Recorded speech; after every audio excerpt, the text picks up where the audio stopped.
ಕರ್ನಾಟಕ ರಾಜ್ಯದ ಉಪಮುಖ್ಯಮಂತ್ರಿ ಡಿ ಕೆ ಶಿವಕುಮಾರ್ ಮುಖ್ಯಮಂತ್ರಿ ಆಗ್ತಾರೇನ್ರಿ? ಕಾಲಜ್ಞಾನ ಭವಿಷ್ಯ ಹೇಳಕತ್ತೀನಿ, ಈ ಭವಿಷ್ಯ ಸತ್ಯ ಆಗೋದು. ಡಿ ಕೆ ಶಿವಕುಮಾರ್ ಕರ್ನಾಟಕ ರಾಜ್ಯದ ಮುಖ್ಯಮಂತ್ರಿ ಆಗತಾರೇನನ್ನೋದು ಅನಿಸಿಕೆಗಳನ್ನ ಕೇಳಾಕತ್ತೀನಿ. ಯಾಕಂದರೆ KPCC ಅಧ್ಯಕ್ಷ ಆದ ತಕ್ಷಣ ಕರ್ನಾಟಕ ರಾಜ್ಯದಲ್ಲಿ ಜೋಡೋ ಯಾತ್ರೆ, ಮಹದಾಯಿ ಯಾತ್ರೆ, ಅನೇಕ ಯಾತ್ರೆಗಳನ್ನು ಮಾಡಿದರು, ನೀರಿನ ಯಾತ್ರೆಗಳನ್ನು ಮಾಡಿದರು. ಆ ಯಾತ್ರೆಯಲ್ಲಿ ಅನೇಕ ಜನ ತಂಡೋಪತಂಡವಾಗಿ ಎಲ್ಲೆಲ್ಲಿ ಪಾದಯಾತ್ರೆ ಮಾಡಿದಾಗ ಅನೇಕ ಕೇಸುಗಳನ್ನು ಹಾಕಿಕೊಂಡರು. ಈ ಡಿ ಕೆ ಶಿವಕುಮಾರ್ ಎದರಲಿಲ್ಲ. ಇವತ್ತು ಡಿ ಕೆ ಶಿವಕುಮಾರ್ ಮೇಲೆ CBI ಎನ್ಕ್ವೈರಿ ಸಹಿತ ವಜಾ ಆಗತೈತಿ. CBI ವಜಾ ಆದ ತಕ್ಷಣ ದೇವರ ಮೇಲೆ ನನಗೆ ನಂಬಿಕೆ ಇದೆ, ನ್ಯಾಯಾಲಯದ ಮೇಲೆ ನನಗೆ ವಿಶ್ವಾಸವಿದೆ ಅಂತಾರೆ ಡಿ ಕೆ ಶಿವಕುಮಾರ್. ಹಾಗಾದ್ರೆ ಡಿ ಕೆ ಶಿವಕುಮಾರ್ ಮುಖ್ಯಮಂತ್ರಿ ಆಗ್ತಾರೋ ಇಲ್ಲೋ ಇದು ಬೇಕಲ್ರಿ. ಡಿ ಕೆ ಶಿವಕುಮಾರ್ ದಕ್ಷಿಣ ಕರ್ನಾಟಕದಲ್ಲಿ ಮಾತ್ರ ಪ್ರಚಲಿತ 10-20 ಶಾಸಕರು ಮಾತ್ರ ಬೆಂಬಲ ಕೊಡಬಹುದು, 100 ಶಾಸಕರು ಬೆಂಬಲ ಕೊಡುವಂಗ ಇದೇ ಡಿ ಕೆ ಶಿವಕುಮಾರ್ ಯಾಕೆ ಮುಖ್ಯಮಂತ್ರಿ ಆಗೋದಿಲ್ಲ ಅನ್ನೋದು ಒಂದು ಸ್ವಲ್ಪ ಹೇಳ್ತಾನೆ ಕೇಳ್ರಿ. ಡಿ ಕೆ ಶಿವಕುಮಾರ್ ಯಾವಾಗಲೂ ಯಾರೇ ಹೋದರೂ ಸಹಿತ ನಯವಿನಯದಿಂದ ಮಾತನಾಡಲಾರದಂಥ ವ್ಯಕ್ತಿ. ಡಿ ಕೆ ಶಿವಕುಮಾರ್ ಬಗ್ಗೆ ಜನ ಬೆಂಬಲವೂ ಭಾಳ ಐತಿ, ಜನನೂ ಒಮ್ಮೆ ಕೇಕೆ ಹಾಕ್ತಾರೆ ಇಂಥ ವ್ಯಕ್ತಿನೂ ಮುಖ್ಯಮಂತ್ರಿ ಆಗಬೇಕು. ಆದರೆ ಡಿ ಕೆ ಶಿವಕುಮಾರ್ ಒಂದು ಸ್ವಲ್ಪ ಸ್ವಭಾವ ತಿದ್ದುಪಡಿ ಮಾಡ್ಕೋಬೇಕು. ಯಾರೋ ಶಾಸಕರು ಹೋದರು, ಹಿರಿಯ ಶಾಸಕರು ಹೋದರೂ ಸಹಿತ ಅವರನ್ನು ಗೌರವದಿಂದ ಹಿರಿಯ ಕಾರ್ಯಕರ್ತನನ್ನು ಕರೆದು ಮಾತನಾಡಿಸುವಂಥ ಶಕ್ತಿ ಡಿ ಕೆ ಶಿವಕುಮಾರ್ ಎಲ್ಲಿವರೆಗೆ ಇಟ್ಕೊಳ್ಳಂಗಿಲ್ಲ ಅಲ್ಲಿವರೆಗೆ ಮುಖ್ಯಮಂತ್ರಿ ಆಗೋದಿಲ್ಲ. ಇದು ಕಾಲದ ಜ್ಞಾನದ ಖಚಿತ ಭವಿಷ್ಯ.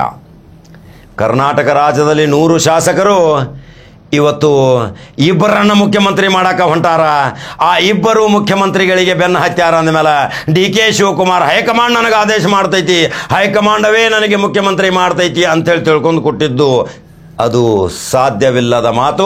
ಹೈಕಮಾಂಡ್ಗನ ಈ 100 ಶಾಸಕರು ಹೇಳ್ತಾರ, ಶಾಸಕರ ಬಲಾಬಲ ಮಾಡ್ರಿ, ಗುಪ್ತ ಮತದಾನ ಮಾಡ್ರಿ ಅಂದಾಗ ಡಿ ಕೆ ಶಿವಕುಮಾರ್ 15-20 ಮತಗಳ ಮಾತ್ರ ಬಿದ್ದು ಮುಖ್ಯಮಂತ್ರಿ ಸ್ಥಾನದಿಂದ ವಂಚಿತ ಆಗ್ತಾರ. ಯಾಕಂದರೆ ಜನಪ್ರಿಯತೆ ಕಳ್ಕೊಂಡಾರ ಡಿ ಕೆ ಶಿವಕುಮಾರ್.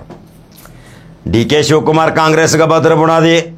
ಡಿ ಕೆ ಶಿವಕುಮಾರ್ ಎಲ್ಲ ಕರ್ನಾಟಕ ರಾಜ್ಯಾದ್ಯಂತ ಕಾರ್ಯಕರ್ತರ ಮೀಟಿಂಗ್ಗಳನ್ನು ಮಾಡಿ ಪ್ರತಿ ಕ್ಷೇತ್ರದಲ್ಲಿ ಅಡ್ಡಾಡಿ ಎಲ್ಲರನ್ನ ಒಗ್ಗೂಡಿಸಿ ಜೋಡೋ ಯಾತ್ರೆಗಳನ್ನು ಮಾಡಿ ಮೇಕೆದಾಟುಗಳನ್ನು ಮಾಡಿ ಒಂದು ಸಂಘಟನೆ ಮಾಡಿ ರಾಜ್ಯಕ್ಕೆ ಒಂದು ಸರ್ಕಾರ ಬರುವಲ್ಲಿ ಶ್ರಮ ವಹಿಸಿದ್ದು ಎಲ್ಲರೂ ಗಮನಿಸಬೇಕಾದಂಥ ಸಂಗತಿ. ಆದರೆ ಡಿ ಕೆ ಶಿವಕುಮಾರ್ಗೆ ಶಾಸಕರ ಬೆಂಬಲ ಏಕಿಲ್ಲ? ಯಾಕೆ ಶಾಸಕರು ಇವ್ರ ಮೇಲೆ ಪ್ರೀತಿ ತೋರಿಸೋದಿಲ್ಲ? ಮಾತನಾಡುವ ಶೈಲಿ, ಸ್ವಭಾವ, ಶಿಟ್ಟಿನ ಬರ ಈ 3 ಹಿಂದೆ ತಕ್ಕೊಂಡು ಹೋದ ತಕ್ಷಣ ಕರೆದು ಹೆಗಲ ಮೇಲೆ ಕೈ ಹಾಕಿ ಮಾತಾಡಿಸಿದ್ರೆ ಎಷ್ಟೊಂದು ಖುಷಿ ಆಗತ್ತಾರ ಡಿ ಕೆ ಶಿವಕುಮಾರ್. ಈ ಸ್ವಭಾವವನ್ನು ತಿದ್ದುಪಡಿ ಮಾಡ್ಕೊಂಡ್ರಿ ಇದೇ 25ರ ಒಳಗೆ ಮುಖ್ಯಮಂತ್ರಿ ಆಗ್ತೀರಿ. ಇದು ಭವಿಷ್ಯ ಕಡ್ಕಾಕಂದ್ ಸ್ವಭಾವ ಬದಲಾಗಲಿಲ್ಲ ಅಂದ್ರೆ ಡಿ ಕೆ ಶಿವಕುಮಾರ್ ಮೂಲೆ ಗುಂಪು ಆಗೋದಿಲ್ಲ. ಇದು ತಿದ್ದುಕೋಬೇಕು. ಈ ತಿದ್ದುಕೊಳ್ಳೋ ಸಲುವಾಗಿ ಏನು ಭಾಳ ಸಮಯ ಇಲ್ಲ. ಈ ತಿದ್ದುಕೊಳ್ಳೋ ಸಲುವಾಗಿ ಡಿಜಿಟಲ್ ಮೀಡಿಯಾದವರು ಸಿ ಕೆ ಶಿವಕುಮಾರ್ ನಿಮಗೆ ಇಷ್ಟೊಂದು ಒಳ್ಳೆಯ ಸ್ಥಾನ ಕೊಡುವಲ್ಲಿ ಡಿಜಿಟಲ್ ಮೀಡಿಯಾದವರು, ಸೋಷಲ್ ಮಾಧ್ಯಮದವರು ಇಷ್ಟೊಂದು ನಿಮಗೆ ಬೆಂಬಲ ಕೊಟ್ಟಾರಂದ್ರೆ ಒಂದು ಸೋಷಲ್ ಮೀಡಿಯಾದವರನ್ನು ಸಹಿತ ಕರೆದು ಒಂದು ಸನ್ಮಾನ ಮಾಡುವಂಥ ನಿಮಗೆ ಸೌಜನ್ಯ ಸಹಿತ ಇಲ್ಲ ಅಂದ್ರೆ ನೀವು ಮುಖ್ಯಮಂತ್ರಿ ಹೆಂಗಾಗ್ತೀರಿ? ಯಾವ ಅಪೇಕ್ಷೆ ಇಲ್ಲದೆ, ಯಾವುದೇ ಸಹಾಯವಿಲ್ಲದೆ ತಮ್ಮ ಸ್ವಂತ ಖರ್ಚಿನಿಂದ ಇವತ್ತು ಸೋಷಲ್ ಮೀಡಿಯಾ, ಡಿಜಿಟಲ್ ಮೀಡಿಯಾ ಇದೇ ನಿಮ್ಮ ಮುಖ್ಯಮಂತ್ರಿ ಸ್ಥಾನಕ್ಕೆ ನಿಮ್ಮ 136 ಶಾಸಕರನ್ನು ಆರಿಸಿ ತರುವಲ್ಲಿ ಈ ಸೋಷಲ್ ಮೀಡಿಯಾ ಕಾರ್ಯಭಾರ ಮಾಡಿದ್ದನ್ನು ನಿಮಗೆ ಇನ್ನೂ ಮನಗಾಣನೆ ಆಗ್ತಾ ಇಲ್ಲ. ನೀವು ಇನ್ನೂ ದೊಡ್ಡ ದೊಡ್ಡವರ ಮಾರಿಕೊಂಡವರ ಹತ್ತಿರ ದೊಡ್ಡ ದೊಡ್ಡ ಫಂಕ್ಷನ್ದಾಗ ಹೋಗಿ ಭಾಳ ಗಾಂಭೀರ್ಯದಿಂದ ಮಾತಾಡಕತ್ತೀರಿ. ನಿಮಗೆ ಪ್ಲಾಟ್ಫಾರ್ಮ್ ಹಾಕಿ ಕೊಟ್ಟಂಥ ಡಿಜಿಟಲ್ ಮಾಧ್ಯಮದವರನ್ನು ನೀವು ಮರ್ತಿದ್ದೀರಿ. ಮೂಲೆ ಗುಂಪು ಆಗುವುದರಲ್ಲಿ ಸಂದೇಹವಿಲ್ಲ.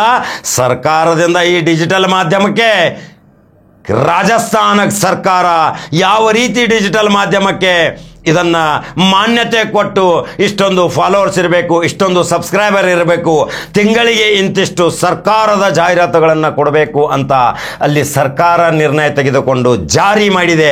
ಆದರೆ ನಿಮಗೆ ಒಂದು ಮನವಿ ಸಹಿತ ಕೊಟ್ಟರು. ಹಿರಿಯ ಡಿಜಿಟಲ್ ಮೀಡಿಯಾ ಪತ್ರಕರ್ತ ಬೆಂಗಳೂರಿನವರಾದಂಥ ಅವರು ಹೋದಾಗ ಸಹಿತ ನೀವು ಆ ಅರ್ಜಿಯನ್ನು ಏನು ಮಾಡಿದಿರಿ? ಡಿ ಕೆ ಶಿವಕುಮಾರ್ ತಕ್ಷಣ ಮುಖ್ಯಮಂತ್ರಿ ಜೊತೆ ಮಾತಾಡಬೇಕಾಗಿತ್ತು ನೀವು.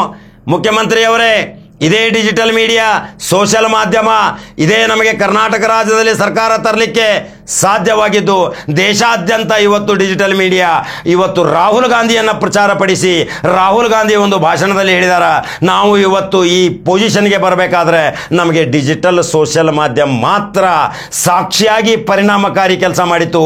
ಮಾರಿಕೊಂಡ ದೊಡ್ಡ ದೊಡ್ಡ ಚಾನಲ್ಗಳು ನಮಗೆ ಯಾವ ಬೆಂಬಲ ಕೊಟ್ಟಿಲ್ಲ. ಆದರೆ ಮಾರಿಕೊಂಡ ಚಾನಲ್ ಅಂತರ ಹೋಗಿ ಮತ್ತೆ ಕೈ ಮುಗಿದು ನಿಲ್ಲಾಕತ್ತಿರಲ್ರಿ ಡಿ ಕೆ ಶಿವಕುಮಾರ್. ನಿಮಗೆ ಇನ್ನು ಅವರು ಯಾವಾಗ ಮಣ್ಣು ಕೊಡ್ತಾರೋ ಗೊತ್ತಿಲ್ಲ. ಫೋಟೋ ಹಾಕಿ ಹಾರ ಹಾಕ್ತಾರ್ರಿ. ಈಗಾದರೂ ಎಚ್ಚರ ತಗೋರಿ. ಇರುವ ಕರ್ನಾಟಕ ರಾಜ್ಯದಲ್ಲಿ 10 ಸೋಷಿಯಲ್ ಮೀಡಿಯಾ ಪ್ರಭಾವಿ, ಉತ್ತರ ಕರ್ನಾಟಕದಲ್ಲಿ ನಾವು ಪ್ರಭಾವಿಯಾಗಿ 87 ಶಾಸಕರ ಸಲುವಾಗಿ ಎಷ್ಟು ಪ್ರಯತ್ನ ಪಟ್ಟಿದ್ದು ಅದನ್ನು ನಿಮ್ಗೆ ಗೊತ್ತೈತಲ್ರಿ. ಆರಿಸಿ ಬಂದ ಶಾಸಕರನ್ನು ಕರೆದು ಕೇಳ್ರಿ, ಯಾರು ಸೋಲ್ತಾರ ಯಾರು ಗೆಲ್ತಾರ, ಅವ್ರ ವಿರುದ್ಧ ನಿತ್ರ ಠೇವಣಿ ನಷ್ಟ ಆಕೈತಿ, ನಿಂದ್ರಾಕ ಹೋಗಬೇಡ್ರಿ, ಆ ವ್ಯಕ್ತಿ MLA ಆಗ್ತಾನಂತೇಳಿ ಹೇಳಿದಂಥ ಕಡಕ ಜವಾರಿ ಕಾಕ ಇವತ್ತು ಡಿಜಿಟಲ್ ಮಾಧ್ಯಮದ ಮುಖಾಂತರ ಕರ್ನಾಟಕದಲ್ಲಿ ಕ್ರಾಂತಿ ಮಾಡಿದಂಥ ಕಾಕ ಎಂದೇ ಹೆಸರು ಪಡೆದಿರುವಂಥ ಈ ಡಿಜಿಟಲ್ ಮಾಧ್ಯಮಕ್ಕೆ ಒಂದು ಲೈಕ್ ಮತ್ತು ಶೇರ್ ಮಾಡಬೇಕು. ಡಿ ಕೆ ಶಿವಕುಮಾರ್, ನೀವು ಮುಖ್ಯಮಂತ್ರಿ ಆಗಬೇಕಾದ್ರೆ ಇವು 3 ಸ್ವಭಾವಗಳನ್ನು ತಿದ್ದುಪಡಿ ಮಾಡಿಕೊಂಡ್ರೆ ಡಿಜಿಟಲ್ ಮಾಧ್ಯಮದ ಮುಖಾಂತರ ಮನೆ ಮನೆ ಮುಟ್ಟುವಂಥ, ಮನೆಯಲ್ಲಿ 5 ಜನ ಇದ್ದರೆ 5 ಮೊಬೈಲ್ಗಳಿರ್ತಾವ, TV ಒಂದೇ ಇರ್ತೈತಿ, ಅದನ್ನು ಬಂದು ನೋಡ್ಬೇಕಾಕೈತಿ. ಅದನ್ನು ತಿಳ್ಕೊರಿ ಡಿ ಕೆ ಶಿವಕುಮಾರ್. ಕೋಟ್ಯಾಂತರ ಜಾಹೀರಾತುಗಳನ್ನ ಕೊಡತ್ತೀರಿ ವಾರ್ತಾ ಇಲಾಖೆಯಿಂದ. ಅವರಿಗೆ ಯಾವ ಲಾಭಕ್ಕಾಗಿ, ಯಾವ ಪ್ರಸಾರ, ಎಷ್ಟೊಂದು ವ್ಯೂವರ್ಸು, ಎಷ್ಟೊಂದು ಸಬ್ಸ್ಕ್ರೈಬರು, ಎಲ್ಲಿವರೆಗೆ ಮುಟ್ತೈತಿ ಅನ್ನೋದು ನೀವು ಕೂಲಂಕುಷವಾಗಿ ನಿಮ್ಮ ಕಡೆ ಗುಪ್ತದಳ ಐತಿ, ತನಿಖೆ ಮಾಡ್ರಿ.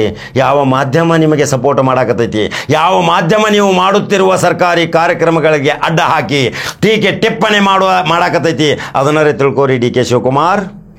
ಹಾಗಾದ್ರೆ ಡಿ ಕೆ ಶಿವಕುಮಾರ್ ಈ ವಿಡಿಯೋ ನೋಡಿದ ತಕ್ಷಣ ಕರ್ನಾಟಕ ರಾಜ್ಯದ ಡಿಜಿಟಲ್ ಮಾಧ್ಯಮದಲ್ಲಿ ಮೈಲುಗಲ್ಲು ಸಾಧಿಸಿದಂಥ 10 ಡಿಜಿಟಲ್ ಮಾಧ್ಯಮರವನ್ನು ಕರೆಸಿ ಒಂದು ವಿಚಾರ ವಿನಿಮಯ ಮಾಡುವಂಥ ಸೌಜನ್ಯ ತೋರ್ತೀರಿ.